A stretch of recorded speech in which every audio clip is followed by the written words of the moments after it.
Amahoro cyane ndabaramukije mwese ni Ange Michel Muhayimana ndabaye kaze mwese mu kiganiro kuri kubohora. Uyu munsi nashaka dusangire ijambo rikunda kugora abantu benshi, n'umurongo wa 2 ukunda kugora abantu benshi uri mu gitabo ca Matayo 11 umurongo wa 12, Matayo 11 verset 12.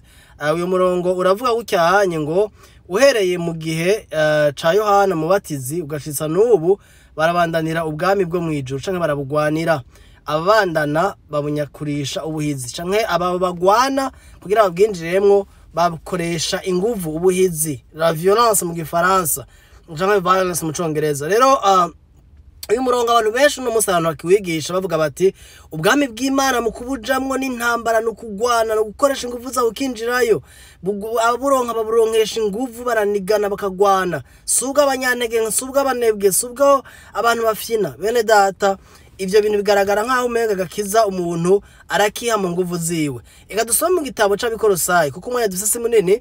Eka dusome mu gitabo c'Ab'I Kolosayi igice ca mbere umurongo wa 12 mwumve namwe nahavuga 12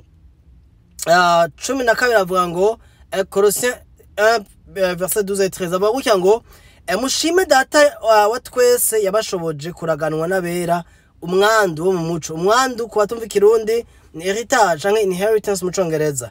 Mwumvize umurongo wa 13 rero, yadukijije ububasha bw'umwiza atwimurira mu bwami bw'umwana wiwe akunda. Muri uwo niho dufise gucungurwa niko guharirwa ibyaha byacu. Yadukijije ububasha bw'umwiza atwimurira mu bwami bw'umwana wiwe akunda. Urabona ko ari Imana ibikora. Mu gihe Yesu yako aravuga murongo yavuze ngo uhereye kuri Yohana Umubatizi gushika ubu ni ryari mu mwanya ariko aravuga.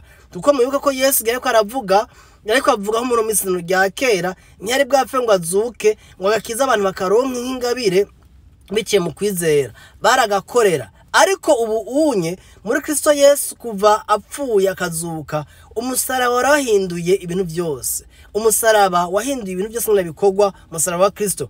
Uno munsi ni Imana ikoresha igikorwa cyo kutwimurira mu bwami bw'umwana wayo ikunda. Si kubera inguvu zawe, ni kubera igikorwa c'Imana. Mubibuka yuko biri tubwira ngo ubuntu nibwo bwabakije kubwo kwizera, navyo ntivyavuye kuri mwebwe, ntivyavuye ku bikorwa byanyu kugira ngo ure kugira uwirata, ni ingabire y'Imana. Umuntu rero yavuze ngo arabugwanira, bisigaye yuko kubwinjiramo ari inguvu zawe. Si inguvu zawe ntavyo woshobora, nta muntu yokwikiza, nta na capacity ufise ko warapfuye ukeneye kuzugwa uhawe ubwo bushobozi n'Imana. Kiriya gihe bari munsi y'amategeko barabubandanira, barabugwanira kugira babwinjire mu no munsi tubujamo kubw'ubuntu nk'ingabire y'Imana. Imana natwimwe mu bwo bwami.